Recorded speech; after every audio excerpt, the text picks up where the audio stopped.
Today, I wanted to start off with a bang. This is a book that means a lot to me. But as a precursor leading up to this, I did have these couple of pieces. Now, I know this is sacrilegious, but I'm one of those people where I don't mind cutting up old back issues, to get just a single piece of artwork. And this is the cover that I ripped. Well, not ripped. I took an X-Acto blade and but nonetheless, this is the cover for G.I. Joe Yearbook #1. And the reason I got it is this man right here. That little symbol right there. Michael Golden. Michael Golden is one of my favorite artists. He's a legend in the industry. And, just a lot of people really cite him as an influence. You can definitely see his influence, I'd say even the early 90s, in terms of Image Comics, with the likes of Rob Liefeld, Todd McFarlane, Jim Lee to some extent. And I've always loved, G.I. Joe, of course, since I was a kid. Child of the 80s, had a lot of the toys and everything. And so, this just really hits me on a lot of levels. And just also, too, the fact that he's able to be so accurate yet maintain that level of cartooning is just a marvel to see, no pun intended. Also, within the same book, Yearbook #1, he also did this pinup of Cobra, which is just awesome. That's one of my favorite pieces by him. And I even got a print signed by him of this particular piece. I think at a Heroes convention in Charlotte, North Carolina, probably about 4 or 5 years ago. And I just told him there, I was like, big fan of your work. I just love it. And he was very gracious. He's pretty much. He's what you call a very stoic, type of guy. He's just there just to do the work. It's about the job for him. And as I've gotten older and become more of a freelance artist myself, I definitely understand the pragmatics of that. But he still is a legend to a great many people. So there's that right there. And so now for our feature presentation, this is what I wanted to jump into. G.I. Joe Yearbook #2. This is the one. This is one of my favorite all-time comics.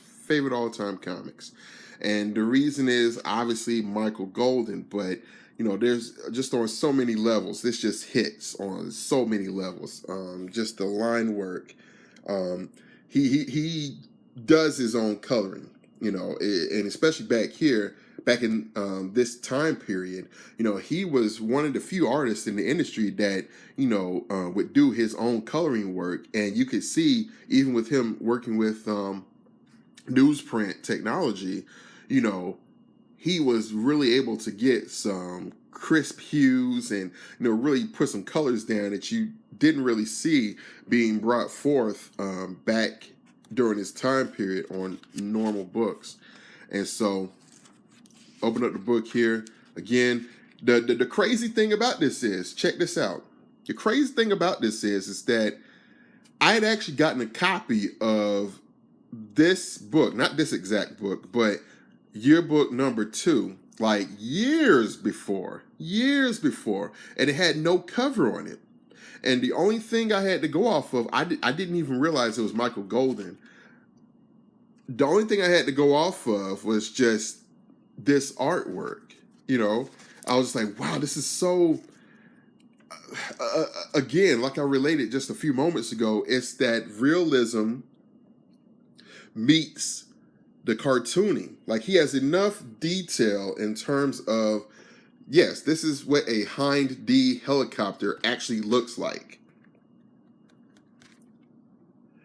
and he's able to put the exaggeration of his characters into that, and he really makes a balance. Like, it never feels precarious. It just feels like he always consistently hits the right chord with that. And the story just flowed. But getting back to what I was saying about having that copy without a cover, years prior, yeah, like I've read this constantly, and by then I did know who Michael Golden was, but I didn't realize that it was him. Like, there are certain hallmarks of his style that you could see,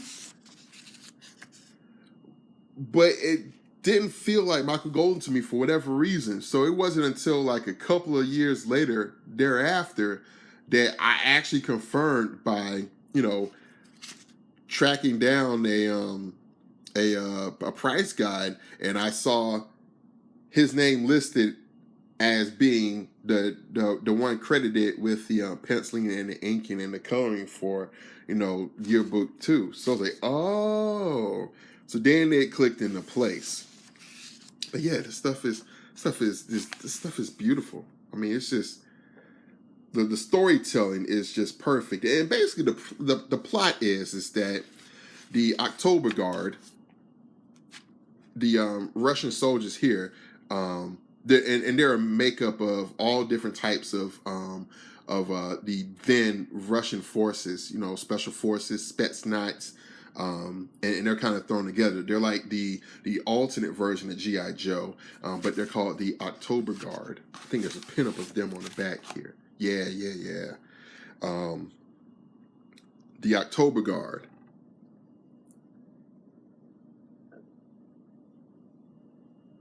And so what they're trying to do is they're trying to steal this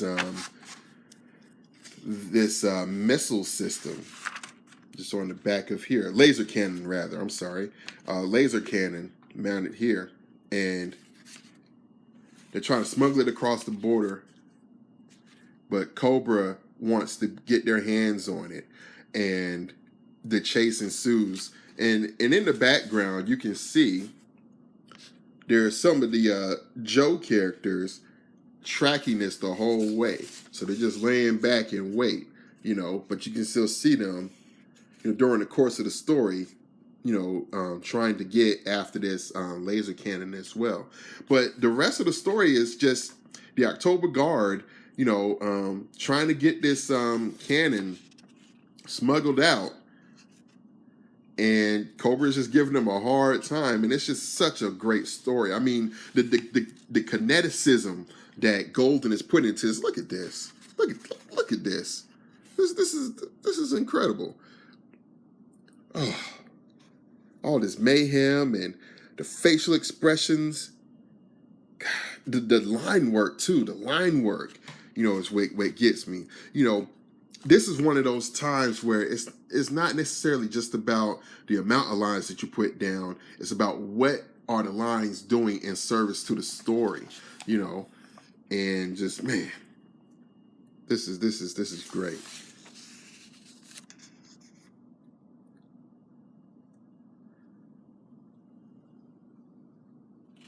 Oh man, then the Cobra Rattlers coming out of the sun, Diana pointing up at them. Man, it's awesome.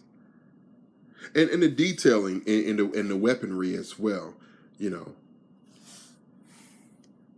at this. Like, pure storytelling. Like, you can tell exactly what's going on, I had read recently in a book that Jim Lee had actually purchased all of this original art while he had Wildstorm Studios out in La Jolla, California, and I had read in an oral history that was compiled into a book recently that he had bought all of the pages for Yearbook 2, and that he actually had it there in the studio for he and his artist to look at it and just really, admire it and see, like, hey, this is storytelling here. I mean, you can really do attractive work, exaggerated work, but still have it, have that semblance of storytelling. Look at the kineticism here.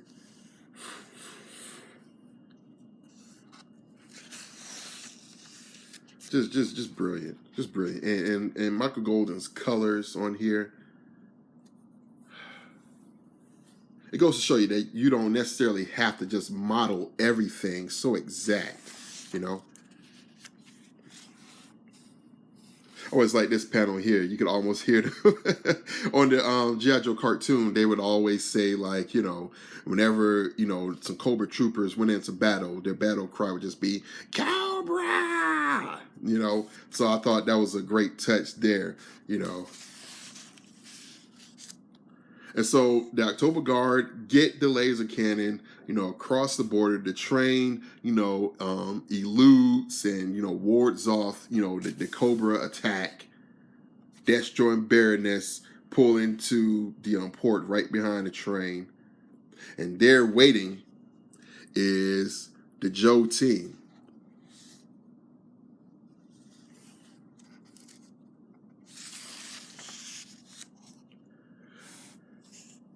And they take possession of the cannon.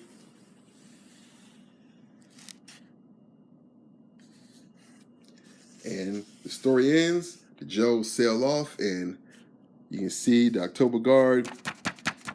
They're licking their wounds. They're like, dang nabbit.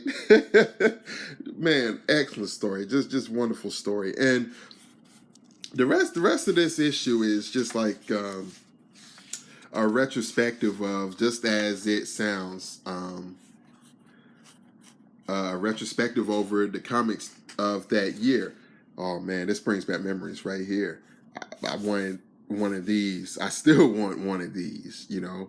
Oh man, the USS Flag. Awesome. But yeah, but that's pretty much it for the yearbook, really. And then you have this this pinup back here. Man, Roadblock is awesome. Roadblock is, man, that's so awesome. And obviously the October Guard pinup from earlier. So yeah, G.I. Joe Yearbook #2. It's one of those books that you can find fairly easily in a back issue bin or even in a discount bin, you know, believe it or not, you know. And if you do see it, snap it up.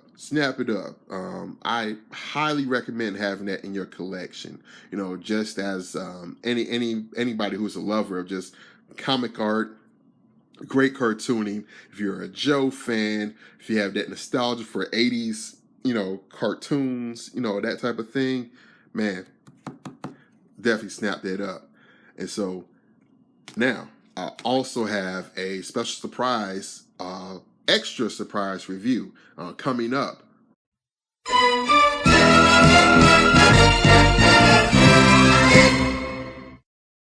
This is the artist edition portfolio of G.I. Joe Yearbook 2.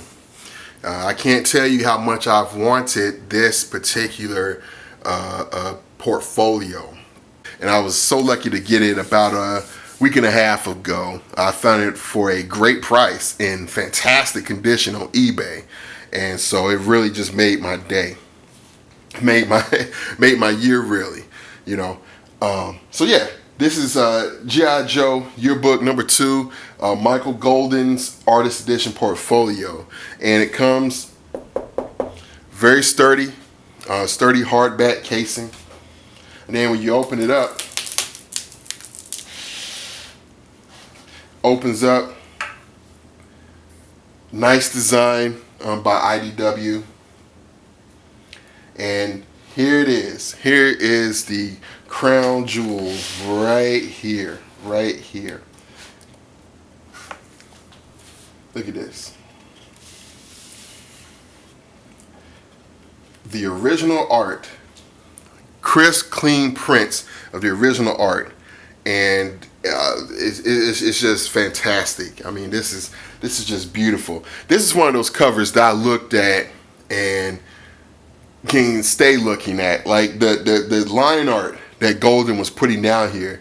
You know, for me, this is probably like the period where he really crystallized in terms of it looking like actual. Well, I shouldn't say actual. Where it looked like the Michael Golden that I associate with classic Michael Golden art. I mean, you could argue, obviously, for Doctor Strange number 55, just about, I say 3 or 4 years ago prior to this.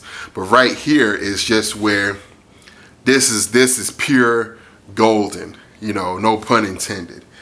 So there's the cover there. The only other thing that I would say is a minus for this artist edition is this paper sheath that these prints came in.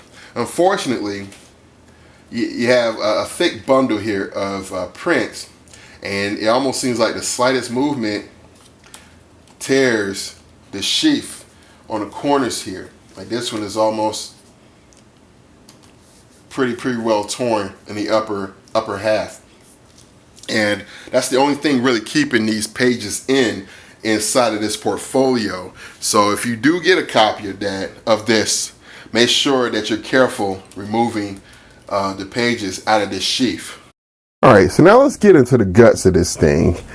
As you can see here, these are prints, like very high quality prints of the interior pages of G.I. Joe Yearbook 2. And what's neat, and you'll see it in a few moments, there are 2 separate versions that IDW produced within this one edition as far as the pages. As you can see, there are word balloons on this side of the page, but on the other side, and as you can see illustrated here, there are no word balloons. And what IDW has done is that they've gone back. Some of the word balloons had actually fallen off because they were pasted on per the production, the production of the time period back in the mid 80s, where they were still doing actual paste up on the pages themselves.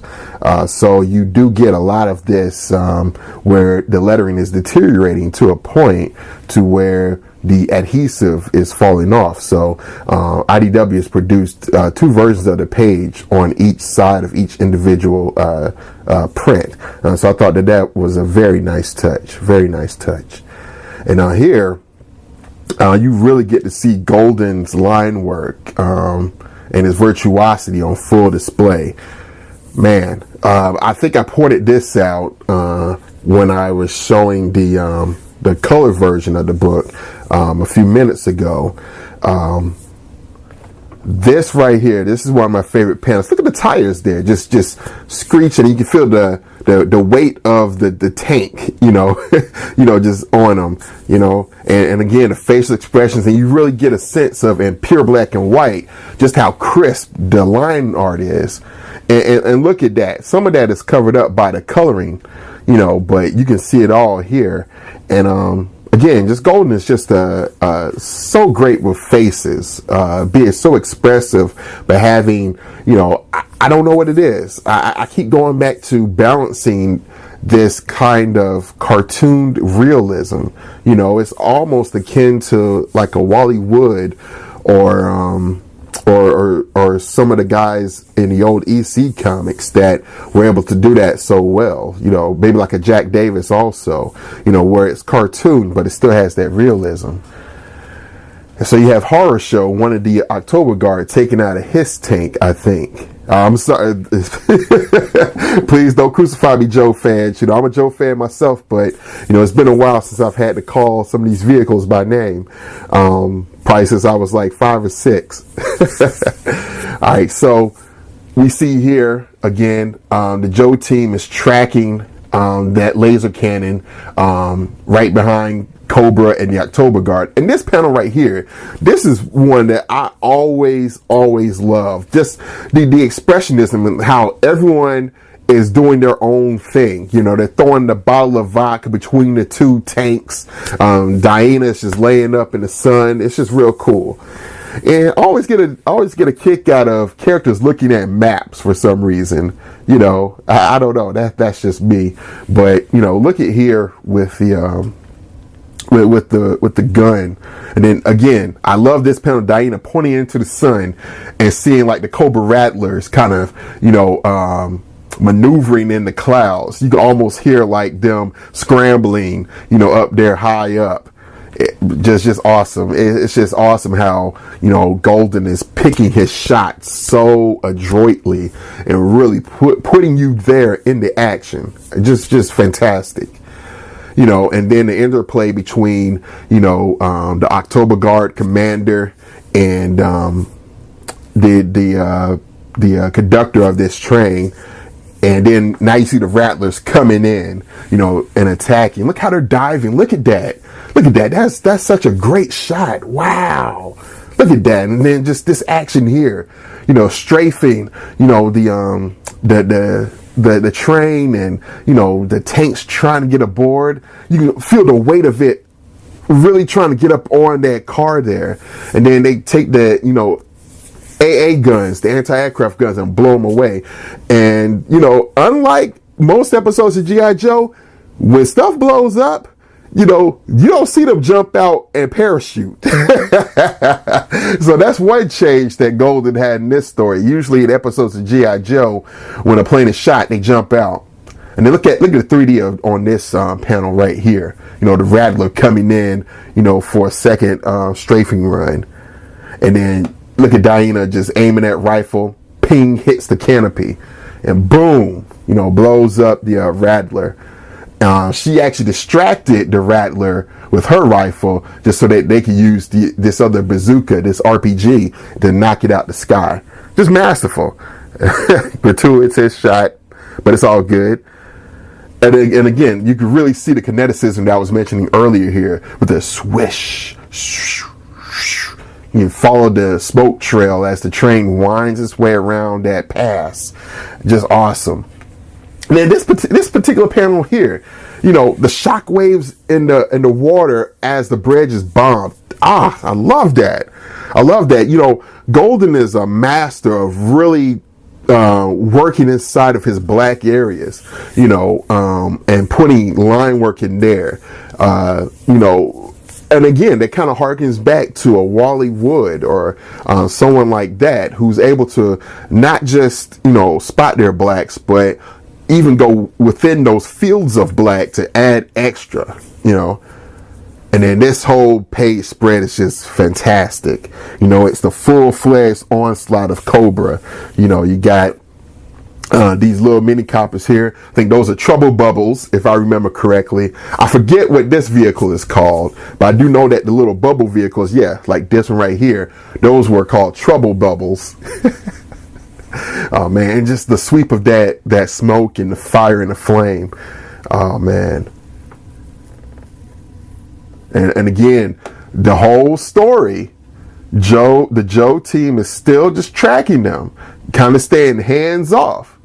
And look at how 3D this is. This is almost reminiscent of like, the Road Warrior. There's a great tracking shot in the Road Warrior that, one of the characters is flying this. If you know what I'm talking about, the plane in the movie. This what do you call that? It's like this little helicopter, and he's flying around, and you can see like this overview of the whole scene, of the truck and all the other vehicles trying to assault it. That's what that puts me in the mind of. And on this particular panel here, I enjoy because look at the details of like, the villagers and the average citizens as the train and Cobra run through town. It's like Golden thought of just everything. Like no detail was insignificant enough for it to be, passed over. And I just think that's fantastic. And I wanted to make light of this here. This spread right here, you really can't see it that well in the actual colored book, but Golden actually goes in and he details each one of these soldiers that you see is an actual individual Joe team member. There's even Shipwreck right there with this little parrot. Like, and they're totally discernible. And you can really see that in black and white. There's Duke.